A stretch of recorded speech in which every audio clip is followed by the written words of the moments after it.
Pelangi Selangor. Demi negara. Imam Respon and Release Team Imaret antara sukarelawan yang terdiri daripada petugas-petugas kesihatan. Dibahagikan kepada 4 kumpulan, mereka bergerak hampir ke seluruh Malaysia bagi menyalurkan bantuan.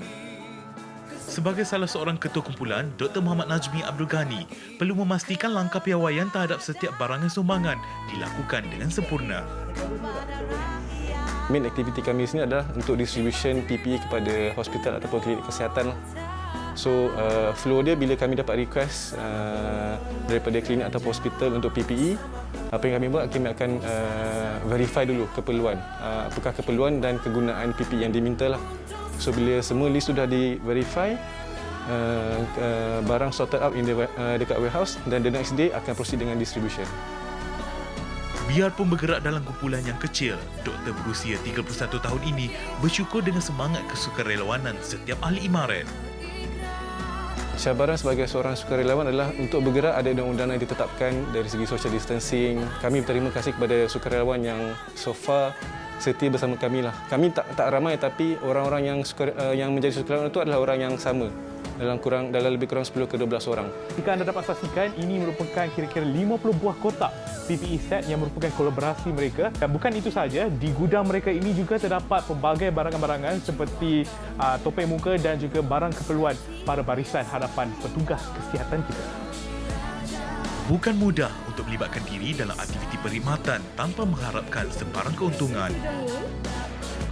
Kira-kira 3 minit dari lokasi sebelumnya, kami ke rumah pengasih warga prihatin RPWP. Di sini merupakan tempat asal Imaret mendapatkan barangan seperti PPE untuk disumbangkan kepada petugas kesihatan. Lebih 100 orang anak yatim dan asnaf telah mengambil inisiatif menghasilkan pelindung muka dan pakaian pelindungan bagi kegunaan pasukan perubatan negara. Apabila datang Imaret dia datang pada hari kedua PKP berlaku.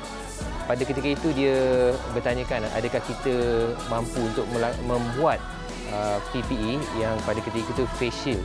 Jadi kita katakan untuk negara, demi negara kita boleh lakukannya. Jadi Imaret dia membuka ruang kepada kita untuk kita yakin yang kita boleh membuat PPE yang diperlukan oleh frontliner. Kebajikan anak-anak di RPWP ini dijaga oleh isteri-isteri para pengasas bersama rumah kebajikan itu.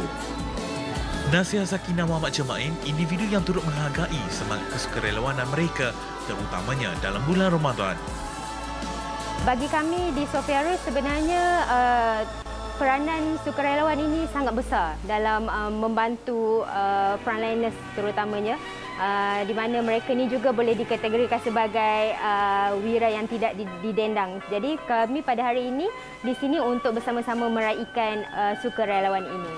Siapa sangka Dewan Seluas ini pada sebelum musim COVID-19 menjadi tempat menimba ilmu buat anak-anak di rumah pengasih warga prihatin Kajang Selangor. Namun kini mereka menjadikan tempat ini untuk menyiapkan PPE buat petugas-petugas kesihatan barisan hadapan negara kita. Sejak projek ini dimulakan, mereka telah berjaya menyiapkan lebih 10,000 PPE yang kini digunakan petugas kesihatan. Kegembiraan berkhidmat kepada negara menjadi keutamaan anak-anak yatim dan asnaf di sini. Allah